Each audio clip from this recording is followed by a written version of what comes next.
আইনাইন। আলাম নাজ আল্লাহু আইনাইন, আমি কি তোমাদেরকে দুইটা চক্ষু দেই নাই? আমাদেরকে যে আল্লাহ দুইটা চক্ষু দিয়েছে, এই আয়াতে এটা জানায়া দিতেছে। আপনার মতো আমার মতো অনেক মানুষকে চোখ দেয় নাই, আবার আপনারা আমার চোখ দিছে। এই চোখ দিয়ে আপনি কি করবেন? এই চোখ দিয়ে আপনাকে কি করার জন্য দিলেন, এটাই আল্লাহ তাআলা বুঝাইছে।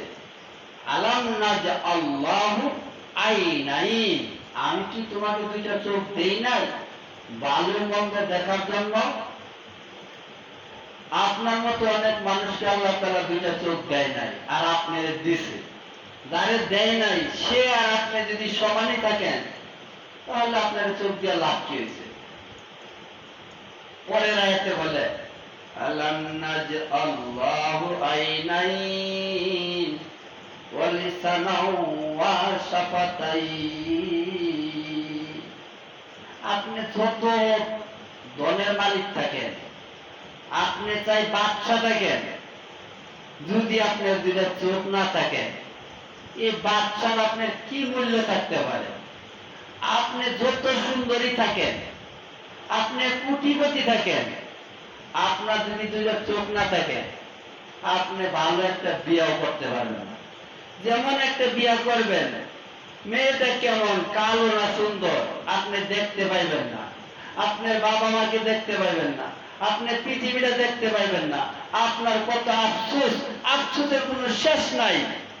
এই জন্য আল্লাহ তাআলা বলেন, পরীক্ষা নেওয়ার জন্য তোমাকে চোখ দিয়েছি, আবার আরেকজনকে চোখ আমি দেই নাই। পরীক্ষা নেওয়ার জন্য তোমাকে আমি ঠোঁট দিয়েছি, আবার আরেকজনকে ঠোঁট দেই নাই। ঠোঁট কেন? মানুষকে আপনারা দেখছেন ঠোঁট নাই এমন লোক আমি দুইটা দেখছি।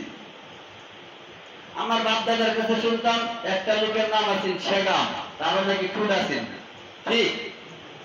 তা আমিও দেখছি আমার একটা বাগ্নির ঠোঁট নাই। যদি আপনার ঠোঁট না থাকে, মারি দাঁত যদি বাইরে থাকে, তাহলে আপনি যত সুন্দরী থাকেন, যত কোটিপতি থাকেন, ভালো মেয়ে আপনার ভাগ্যে জুটবো না বিয়া করা। ওদের দাঁত মারি সব দেহারা। ঠোঁটের কথা আল্লাহ শুনাইলেন, আলাম নাজ আল্লাহু আইনাইন, আমি কি তোমাকে দুটো চক্ষু দেই নাই? ওয়া লিসানাও ওয়া শাফাতাইন, আমি কি তোমাকে জিহ্বা এবং ঠোঁট দেই নাই? ওয়া হাদাইনাহুন নাজদাইন, আমি কি তোমাদের দুইটা রাস্তা দেখায় দেই নাই? একটা রাস্তা হইল ভালো, আর একটা রাস্তা হইল মন্দ। যেমন একটা রাস্তা গেলে আপনি জান্নাত পাবেন, আরেকটা রাস্তায় গেলে আপনি জাহান্নামে যাবেন। আমি কি তোমাদের দুইটা রাস্তা দেখায় দেই নাই? এটি দেওয়ার পর আপনাকে আল্লাহ তাআলা বুঝানোর পর আপনি যদি এই চোখ দিয়ে দেওয়ার পরেও না দেখার বাহানা করেন, ঠোঁট দুইটা দেওয়ার পরেও যে ঠোঁট যেই কারণে দিল আল্লাহ, সেই কাজে যদি না লাগান,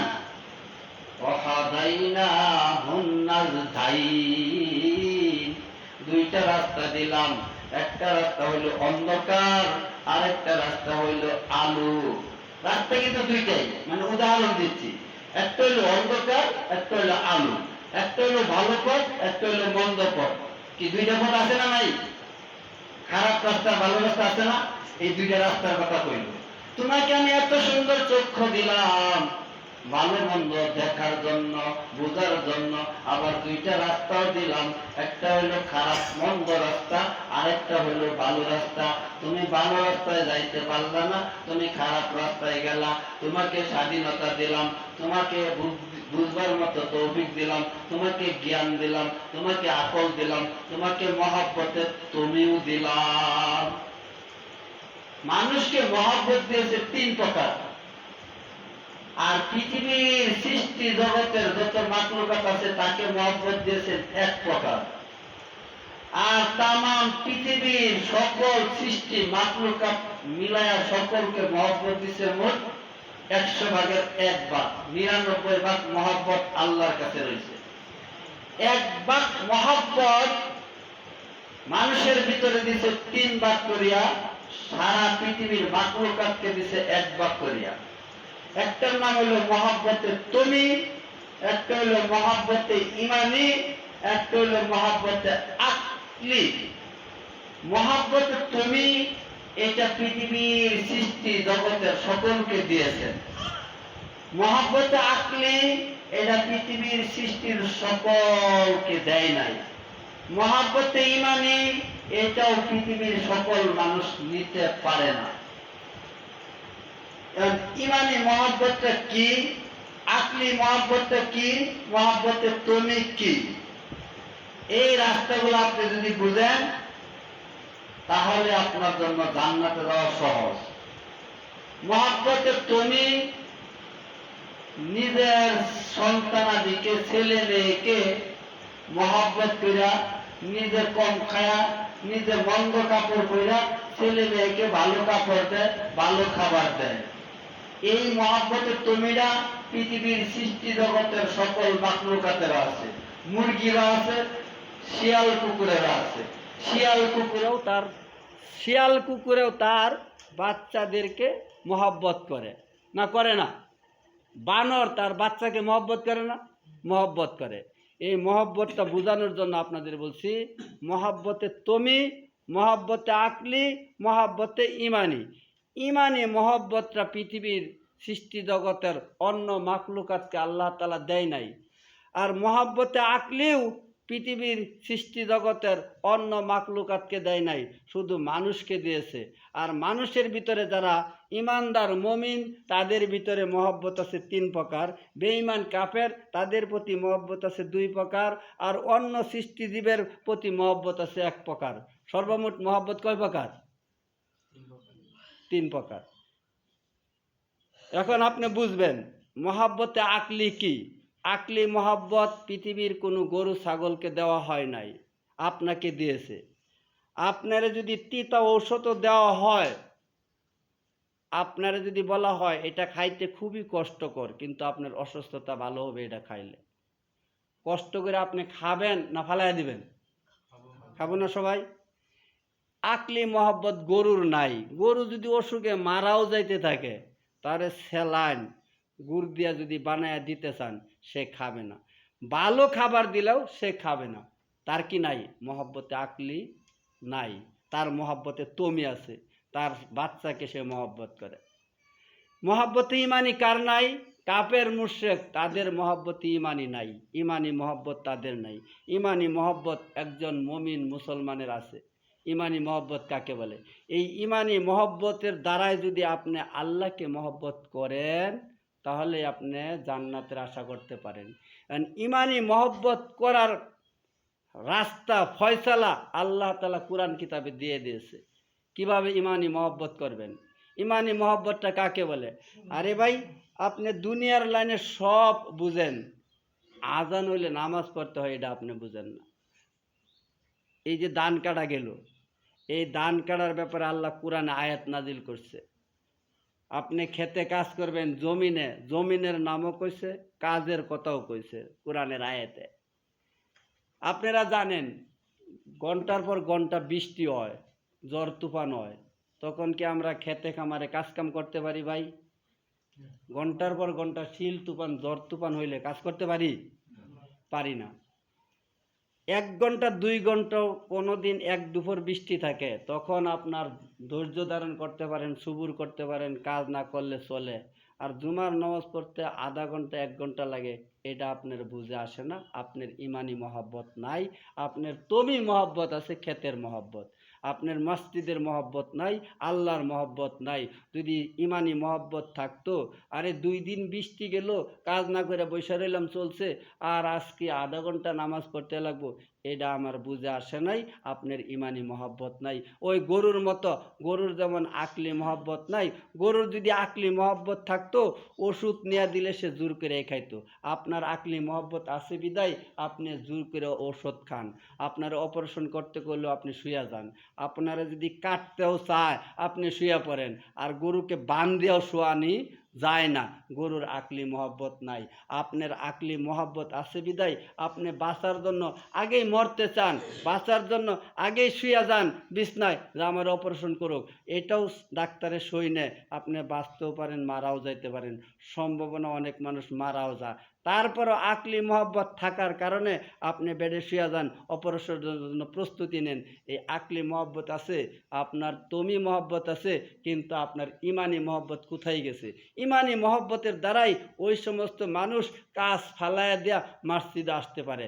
যার ইমানি মহব্বত নাই সে কাজ ফালায়া মসজিদে আসতে পারে না। যেই ইমানে আপনাকে মসজিদে নামাজ পড়তে আনতে পারে না, সেই ইমানে আপনাকে কিভাবে জান্নাতে নিবে? আপনি একটু বিবেচনা করেন। ইমান হইল জান্নাতের চাবি। ফামাই ইয়ামাল মিসকালা যাররাতিন খায়রান ইয়ারা ওয়া মান ইয়ামাল মিসকালা যাররাতিন শাররান ইয়ারা। শিরক মুক্ত এক জাররা পরিমাণ ইমান যদি কারো থাকে, এই পৃথিবীর মতো 10টা পৃথিবীর জান্নাত আল্লাহ তাআলা তাকে দিবেন, বলি সুবহানাল্লাহ। কিন্তু যেই ইমানে আপনাকে ধান কাটা বাদ দিয়া মসজিদে নামাজ পড়ানোর জন্য আনতে পারে না, সেই ইমানে আপনাকে জান্নাতে কিভাবে নিব? যেই ইমানে সামান্য একটু কাজের কারণে আপনি মসজিদে নামাজ পড়তে আসতে পারেন না, আর বৃষ্টির জন্য ঘন্টার পর ঘন্টা 2 দিন 3 দিন কাজ না করে বসে থাকতে পারেন, সেইটা আপনার বুঝে আসে, কিন্তু নামাজে আপনার কিভাবে কাজের ক্ষতি করে নামাজ পড়তে আপনি আসতে পারেন না, এই জন্য আপনার ইমানি মহব্বত নাই। এখন ইমানি মহব্বত কোন সময় হয়? যারা বেশি বেশি ইমানি আলোচনা করে এবং ইমানি আলোচনা যারা বেশি শুনে, তাদেরকে ইমানি মহব্বত আল্লাহ তাআলা পয়দা করিয়া দেয়।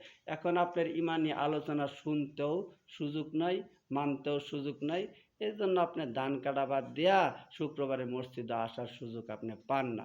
যখন আপনার ইমানি মহব্বত হাসিল করতে পারবেন, তখন ধান কাটা আপনার কাছে ভালো লাগতো না, মসজিদে আপনার নামাজ পড়তেই ভালো লাগবে। প্রতিটা জিনিসের ভালো এবং মন্দ বোঝার জন্যই আল্লাহ তাআলা ওই আয়াতে জানায় দিলেন, আলাম নাজআল্লাহু আইনাইন, আমি কি তোমাকে 2টা চক্ষু দেই নাই? অলিসানাও ওয়া শাফাতাইন, আমি কি তোমাকে 2 জিহ্বা এবং ঠোঁট দেই নাই? অলিসানাও ওয়া শাফাতাইন, আমি কি তোমাকে জিহ্বা এবং ঠোঁট দেই নাই? দাঁতের কথা, ঠোঁটের কথা, সম্পূর্ণ কথা কোরআন এবং হাদিসে আল্লাহ তাআলা জানায় দিয়েছে। লিসান, সাপ্পাতান, খাইসুম, সানিয়া উলিয়া, সানিয়া সুফলা, এটি আপনার মুখের ভিতরে দাঁতের নাম, ঠোঁটের নাম, অল বডির ভিতরে আপনার যতগুলো অঙ্গ প্রত্যঙ্গ আছে প্রত্যেকটার নাম আল্লাহ তাআলা কোরআনে রাখছে, কিন্তু আমরা অনেকেই বুঝি না। আমরা এই জিনিসগুলা পাওয়ার পরে এই জিনিসের হক আদায় করি না। এই জন্য আল্লাহ তাআলা জিজ্ঞাসা করবেন, আমি কি তোমাকে 2টা চক্ষু দেই নাই? ভালো মন্দ যাচাই করার সুযোগ দেই নাই? আমাদেরকে ভালো মন্দ যাচাই করার সুযোগ আল্লাহ তাআলা ব্রেন দিয়েছে। যদি যাচাই না করি, কিয়ামতের দিন আল্লাহ তাআলার সামনে দাঁড়ায়া আমরা জবাব দিতে পারবো না। আল্লাহ তাআলার নিকট যেন আমরা জবাব দিতে পারি, সেই জন্য আমরা ইমানি মহব্বত হাসিল করি। আল্লাহ তাআলা আমাদেরকে ইমানি মহব্বত হাসিল করার তৌফিক দান করুক, সকলে বলে আমিন। আজকে আলোচনায় কম করব, কারণ আলোচনা অনেক করে দেখলাম, কাজে আসে না যেই সেই। কিন্তু আজকে আপনাদের একটা কথা বোঝানোর জন্য চেষ্টা করব। সেই কথাটা হইল যে এই যে আমরা মসজিদে অনেক সময় দেখি যে দান দেই, এই যে মসজিদে আমরা আসি, ওইখানে ডালেন, এই যে আমরা মসজিদে আসি, আপনারা জানা থাকলে উত্তর দিবেন। প্রথম যে মসজিদে দানটা ডালছে, তার দান দেখার পরে অনেক মানুষের স্মরণ হয়, যাওয়ার সময় এই দান দিয়ে গেছে, আমার দেওয়ার দরকার। আপনারা না হইলে কেউ আমার হয়। যে কোনো কাজ সর্বক্ষেত্রেই আগে করা মানুষ পছন্দ করে। আর সফুল আউয়ালু মিসলু সফুল মালাইকা, আগের কাতারটাই মানুষ পছন্দ করে না। অথচ রাসূলের হাদিসের দ্বারা প্রমাণিত, আগে মসজিদে আসা উট কুরবানির নেকি দেওয়া হয়। ফাইজা খরাজাল ইমাম হাদারাতিল মালাইকাতু ইয়াস্তামিউনা জিক, ইমাম মেম্বরও দাঁড়ায় গেলে আর ফেরেশতা গেটে বসে নাম লেখে না। আর যতক্ষণ পর্যন্ত ইমাম মেম্বরে না দাঁড়ায়, ততক্ষণ পর্যন্ত যেই লোকগুলা ঢুকে তার আব্বার নাম, তার গ্রামের নাম, তার নাম লেখে। আর নামের পিছে কি দেয়? প্রথম যে ঢুকে তারা কি দেয়? আগে যে ঢুকে তারা কি দেয়? এটা কি আজকে নতুন শুনলেন?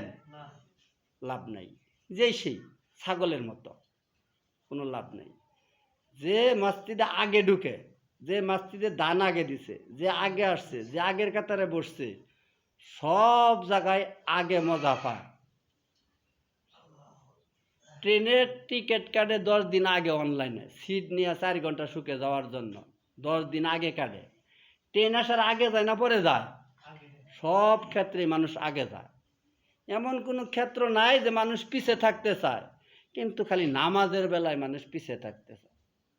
ঘরবাড়ি উড়াইবেন, জায়গা সম্পদ করবেন, গাছপালা উড়াইবেন, জাতাজাতি করে আগে লাগাইতে চায় যে আমারটা আগে উঠতে পড়ুক। ঘর একজন আগে তুলে, গাছ একজন আগে লাগায় যে আমার গাছটা আগে উঠলে ওরটা নিচে পড়ে থাকবো, ওরটা বেশি শক্তিকর হয়তো না। সব ক্ষেত্রে আগে বুঝেন, কিন্তু মসজিদে আসাটা আগে বুঝেন না। তো এই জন্য আপনাদের মাঝে মাঝে কিছু উদাহরণ দেই। আজকে আগের ব্যাপারে কিছু কথা আসিন, হয়তো কারেন্টটা গেল, আপনাদের বোঝানোর সুযোগ পাইলাম না। আগের ব্যাপারে কিছু কথা যদি আল্লাহ সুযোগ দেয়, দ্বিতীয় খুতবা একটু আলোচনা করব। তা আল্লাহ তাআলা আমাদেরকে আগে আসার যেই কথাটি বললাম, এই জ্ঞান যদি ভিতরে থাকে তাহলে খাটানোর চেষ্টা করবেন। আর এই জ্ঞান যদি না থাকে, যার জ্ঞান নাই, বুদ্ধি নাই, আকল নাই, তারে আল্লাহ জিজ্ঞেস করতো না। আর যার জ্ঞান বুদ্ধি আকল দিছে আরে আল্লাহ জিজ্ঞেস করব। তোর মতো এক লোক, সে চোখে দেখছে না, তোর সমাজেই বাস করছে, চোখ নাই। তোর মতো এক লোক, সে কানে শুনে নাই। দুধেশ্বরে এক লোক ব্যাটারি দেয়া কানে লাগায় শুনে। দুধেশ্বরে এক লোক ব্যাটারি লাগাইছে কানের ভিতরে, ওই ব্যাটারি খুললে থুয়ে দিলে চিকার পারলে ওইটাও শোনে না। আর যখন ব্যাটারি লাগা তখন আপনি যা কোন তাই শুনে। তো কানের কথাও আছে, সূরা আরাফ আয়াত নম্বর 179, ওয়ালাকাদ জারা'না লি জাহান্নামা কাসিরাম মিনাল জিন্নি ওয়াল ইনস লাহুম কুলুবুল লা ইয়াফকাহুনা বিহা ওয়া লাহুম আয়ুনুল লা ইবসিরুনা বিহা ওয়া লাহুম আযানুল লা ইয়াসমাউনা বিহা উলাইকা কাল আনআমি বাল হুম আদাল উলাইকা হুমুল গাফিলুন। এতে কানের কথাও কইছে, চোখের কথাও কইছে, কলবের কথাও কইছে। আর একটু আগে যে আয়াত পাঠ করলাম, সে আয়াতে ঠুঁটের কথা, জিহ্বার কথা আর চোখের কথা কইছে, আর দুইটা রাস্তার কথা কইছে। দুইটা রাস্তা দিয়েছে আপনাকে, আল্লাহ স্বাধীনতাও দিয়েছে। আপনি মানতেও পারেন, নাও মানতে পারেন। আল্লাহ তাআলা আমাদেরকে সহি বুঝদান করে, সকলে বলে আমিন।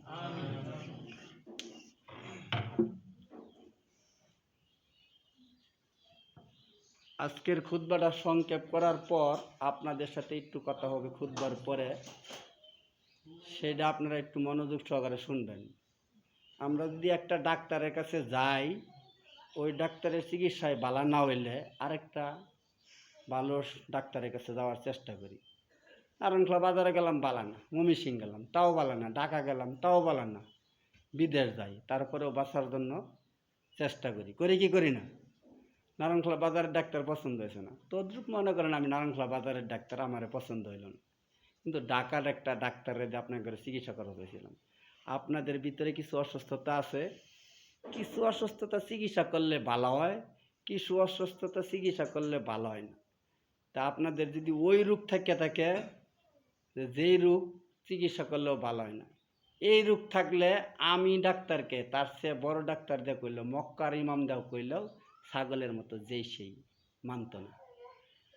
রাসূল সাল্লাল্লাহু আলাইহি সাল্লামের কথাও কিছু মানুষ মানছে না।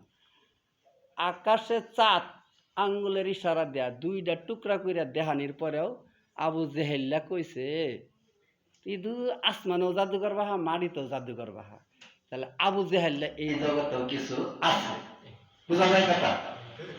আসমানের উপরে চাঁদ রাসূল 2 খণ্ড করে দেখাইলেন। আবু জেহেল জিজ্ঞাসা করলো, এই মুহাম্মদ, তুমি যদি আসমানের চাঁদটা 2 খণ্ড করে দেখাইতে পারো তাহলে আমি বুঝবো তুমি আল্লাহর রাসূল, আমি ইসলাম গ্রহণ করব। আল্লাহ রাসূল কি করলেন? চাঁদকে ইশারা করলেন। ইশারা করার সাথে সাথে চাঁদ 2 খণ্ড হয়ে এরকম করে কাঁপা শুরু করলেন। আবু জেহেল কয়, বাপরে বাপ, এ তো আসমানেও জাদু করতে পারে, কত বড় জাদুকর। দেন বদমাশের কথা। আবার কয়, এই মুহাম্মদ, চাঁদ 2 খণ্ড হয়েছে, কাঁপে কেন? তখন আল্লাহ রাসূল কইছে, আমি জিজ্ঞেস করলে আপনি কবেন কি জাদু করে কইতেছে? আপনি জিজ্ঞেস করেন চাঁদের, চাঁদ কাঁপে কেন? আবু জাহেল জিজ্ঞাসা করছে তাদের, এই চা কাপস কেন? চাঁদে উত্তর দেয় আবু জাহেল, হে মোহাম্মদ সাল্লাল্লাহু আলাইহি সাল্লামের আঙ্গুলের ইশারায় দুই খণ্ড হইতে পারছি না দেরি হয়েছে এই ভয়ে কাঁপছি। যদি ইশারার সাথে সাথে দুই খণ্ড হইতে পারি তাহলে আমার শাস্তি নাই, যদি দেরি হয়ে থাকে তাহলে আমার শাস্তি আছে, এই ভয়ে আমি কাঁপতেছি। আবু জাহেল এটা শোনার পরেও কয় কি, এর আসমানেও জাদু, জমিনেও জাদু। তদ্রুপ এই জগতের কিছু মানুষ আছে, এরাও আবু জাহেল না, এদেরকে ভালো মতো কথা শোনাইলেও এরা বুঝতো না, এরা মানতো না। তো আমার কথা আপনাদের ভালো লাগে না? আপনাদেরকে একজন ভালো আলেমের কয়েকটা কথা শোনাবো, শোনার পরে আপনারা বিবেচনা করবেন, মানার চেষ্টা করবেন। আল্লাহ তাআলা আমাদেরকে সহিহ কোরআন হাদিস মানার তৌফিক দান করুন, সকলে বলে আমিন। আপনাদেরকে এই কথাটাই শোনাবো যে কথাটা হাদিসের দ্বারা আছে, নাম্বার সহ পৃষ্ঠা সহ এই হাদিসটা আপনারা দেখবেন, দেখার পরে আপনারা মানবেন। পছন্দ না হইলে জোরাজুরি নাই, স্বাধীনতা আল্লাহ তাআলা দিয়েছে, রাস্তা আল্লাহ তাআলা দিয়েছে। ছোট্ট একটা উদাহরণ দিয়ে আপনার খুতবা শেষ করছি। গাড়ির সামনে লিখে রাখছে মা বাবার দোয়া, আবার মায়ের বাদ দেয় না, আবার পীরের দরবারে যায় মায়ের কি করে শ্রদ্ধা করে সালাম করে। কিছু বন্ড মার্কা পীর তারা কইছে মাকে শ্রদ্ধা করবা, মার শ্যামা পাড়া লাগবো দেখিয়া বাড়তে লেগেছে না, মানে এত শ্রদ্ধা করে মার শ্যামা পাড়া লাগবো দেখে বাড়তে গেছে না, মার আর খুঁজে নেয়, বাড়ি চাচ্ছে মায়ের চাপে বইয়া মিললে দিলে বুদ্ধি করে গেছে গা। তদ্রুপ কিছু মানুষ কোরআন হাদিস একটু জানার পরে বিবেচনা না করিয়া তারা নামাজই পড়ে না, এরপরে নামাজের ত্রুটি ধরে, নামাজই ঠিক মতো পড়ে না, এরপরে আজানের ত্রুটি ধরে, নামাজই ঠিক মতো পড়ে না, এরপরে নামাজি মানুষের ভুল ধরে। ওই বেড়ার মতো মায়েরে বাদ দেয় না, অক্ত মতো নামাজ পড়লে নামাজ হয় না, এজন্য কিছু মানুষ নামাজই পড়ে না। যারা প্রকৃত পক্ষে পাঁচ ওয়াক্ত নামাজ পড়ে তারা আজান নিয়া জামাত নিয়া মন খারাপ করে না, যারা প্রকৃত পক্ষে না মানে তারাই মন খারাপ করে। এই ব্যাপারে মুজাফফর বিন মহসিনের 1.5-2 মিনিটের আলোচনা আপনারা শুনবেন। আগে জান্নাতে কে যায় আর বিনা হিসাবে জান্নাতে কে যায় আর জান্নাত দেওয়ার জন্য অপেক্ষা কার জন্য করে, মাত্র 2-3 মিনিটের মতো বক্তব্য মুজাফফরের শুনবেন। যেহেতু আপনাদের বললাম যে নারায়ণগঞ্জের ডাক্তার পছন্দ না হলে ময়মনসিং যা, ওই ডাক্তারে ভালো না হলে ঢাকা যা, ওই ডাক্তারে ভালো না হলে বিদেশ যা। তদ্রুপ আমার কথা যদি কোরআন হাদিস আপনাদের কাছে ভালো না লাগে তাহলে আপনারা মুজাফফর বিন মহসিনের কথা শুনবেন। উনিও কোরআন হাদিস করার সময় ভয় পান, উনিও মাঝে মাঝে রেকর্ড শোনান মুসল্লি করে, আবার মুসল্লি করে জিজ্ঞেস করে যে বলতে পারবেন কোন মুসল্লি মুনাফেক, মুসল্লিরা আবার জবাব দেয়, এই রেকর্ডের মধ্যে শুনতে পারবেন অল্প সময়। আল্লাহ তাআলা আপনাদের আমাদেরকে শোনার মানার আমল করার তৌফিক দান করুন, সকলে বলে আমিন। সুবহানাকাল্লাহুম্মা ওয়া বিহামদিকা, বসে থাকেন সবাই। সুবহানাকাল্লাহুম্মা ওয়া বিহামদিকা।